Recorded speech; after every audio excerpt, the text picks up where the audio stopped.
have to do it on their own because you have a lot of men that don't step up I to the can't plate. agree to that. You have a lot of I men can't that are agree in to a lot that. of I can't agree situations to that. and they don't step up to be good just like fathers. that woman. Wait, let me finish though, Mozzie. They don't step up to be good I'm fathers. sorry. They don't take care of the household. So she has to abort to the $2 rent to make sure that she's able to feed her kids. You have a lot of men, i.e., Vaughn, you didn't marry either one of your baby mamas. So that's a product right in itself of a broken home created by a man. But that's so a lot I of, never let me wanted finish, to marry but let them. me finish this. What I'm saying, a lot of these women don't choose these things. They're given the cards and they play the cards right. Because at the end of the day, you have a lot of women, i.e. your mother that you just set up here and say, raised you and took care of your household and made sure that she was good and took care of your responsibilities. She didn't want to do it on her own. She had to do it on her own. So maybe if a lot of men start stepping up to the plate, and I wasn't saying that I don't understand, I'm almost done. I wasn't saying that I don't understand the story of a black man because I'm black before I'm gay.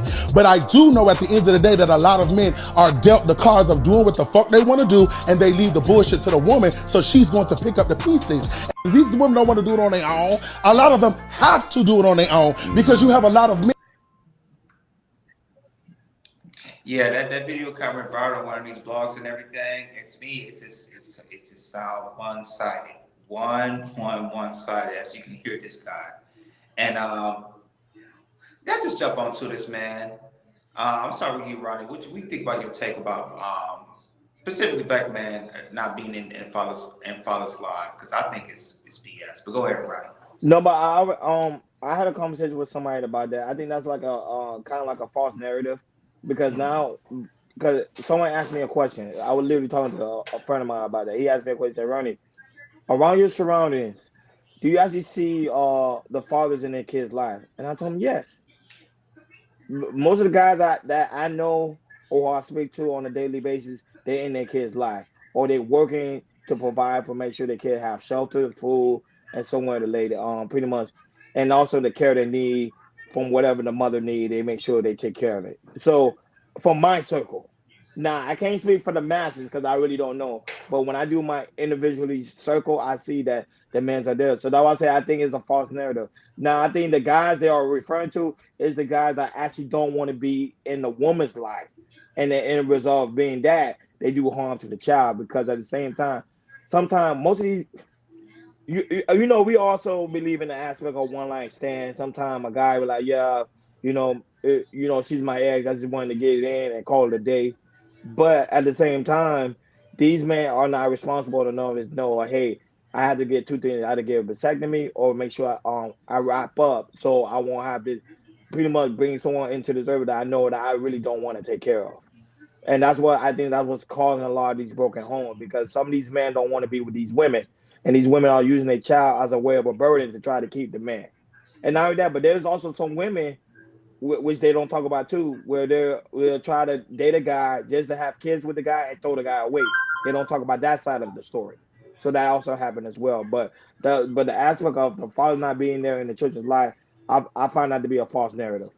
Like to me, I find that to be a false narrative. Now I know Hakeem can bring. I know Hakeem will talk about the statistics and the facts. I can do the same thing too. I'm gonna do that on the second round, but to me, I think it's just a false narrative. Go ahead, Hakeem. The issue with men not being fathers is multi-layered. It's a heavy situation to talk about because there's fingers pointed both ways. You feel me? And I could sit here and talk about the statistics, blackdemographics.com, the national, you know what I mean? And we can bring people in to study the facts and stuff like that. Or we can even see in our personal lives, there's positives and negatives from it. I think instead of, like when that guy spoke, shout out to American Ego. He said, my nigga, my oldest greatness is the greatest role for Wiz. No, most definitely. I think that what we're going through, every other race goes through. The difference is there's a spotlight on us. There's a lot of white guys who grew up without fathers. There's a lot of Hispanic who grew up without fathers. There's good and positive and negative role models in all things. I just think that since we're into this space right now, I want us to just be careful on who we blame for fatherless households, because it's a bigger issue than people understand. There's nuances to individuals, different cities, different regions, and different counties. Some could be financial, some could be drugs, some could be crime, and it's like this. And I tell you this, I've had friends who had fathers in their lives and got caught up with the '84 crime bill. You know what I mean? They caught them with a couple bumps of crack. They was gone for 20, 30 years. You know what I mean? A lot of people say, hey, why did they have crack on them? Who knows? Some guys have kids and they just choose not to be around. Those are all multi-layered situations. I just think that the way he's spoken is not going to get us nowhere. These conversations ain't going to get us nowhere if we keep blaming women or we keep blaming men and start to focus on the core issues on how can we bring people together, or how can we teach men to be better fathers, and how can we teach women to be better pickers. Is, you know what I'm trying to say? It's just a weird situation.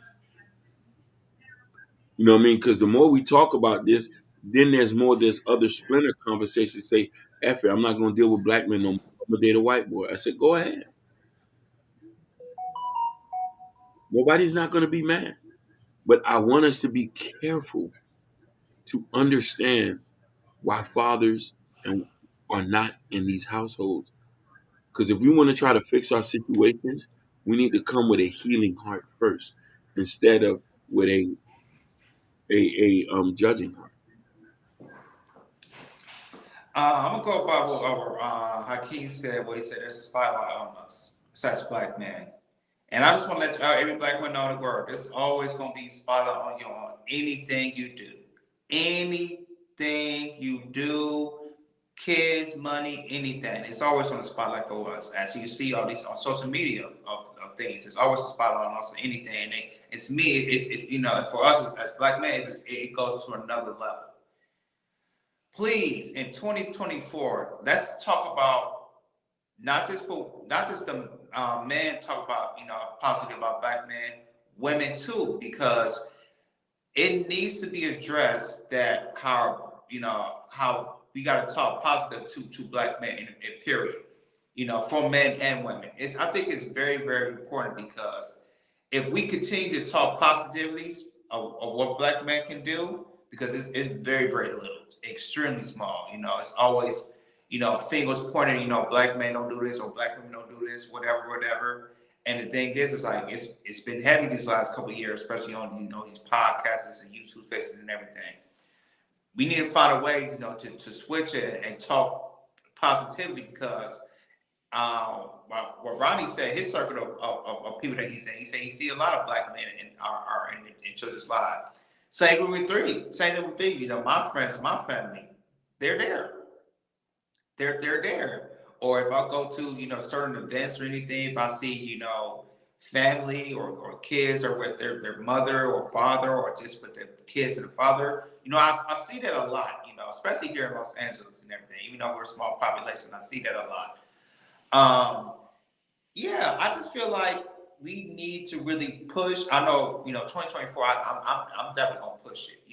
Either on our channel, Kelly Culture Radio, or on my channel, Kitty pushing it, because there's a lot of positive stuff that's black men that we do just right, and especially in our generation. And I think we need to just really turn that around and keep really, really pushing that. Are there some black men that might leave their situation or do something like, yeah. But to me, I think I think it's more of a small minority than majority of what black men are doing what they're supposed to do.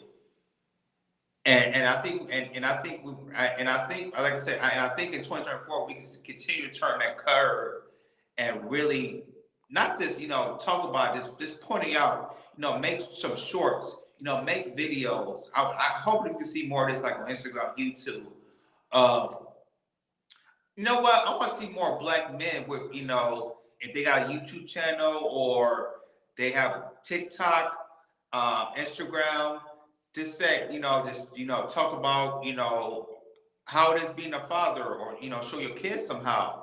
Because I know when my daughter was born and everything, I'm just going to hopefully, maybe on my Instagram, I might think about it, just talk about how wonderful it is to, being a father, and how wonderful it is to be in a family, and really keep pushing that narrative out there, because we did, for us as Black men, we definitely got to change the narrative how, how Black men could be, are good fathers. Maybe have a T-shirt how it said, Black men are the best dads, because I think we are, because I think we only ways we could take, we'll raise somebody else's child as well. We'll do that. If you're not my child, some Black men, well, I know especially now in the '90s and everything, there's Black men who, like I said, you got to, if you go to a woman that's a single mother, has one child, two child, some man's like, what the hell, that they my kids. I like you, I like them too. But that's not talked about a lot, and a lot of Black men do that.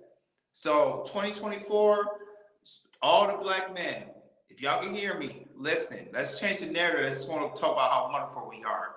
Because 2023, it stops here. 2024, it's a new era for us as Black men. I just want to say that. Now, like I was saying on the second time around, Jordan, you said something powerful. I'm gonna take note of that. I'm gonna do the same on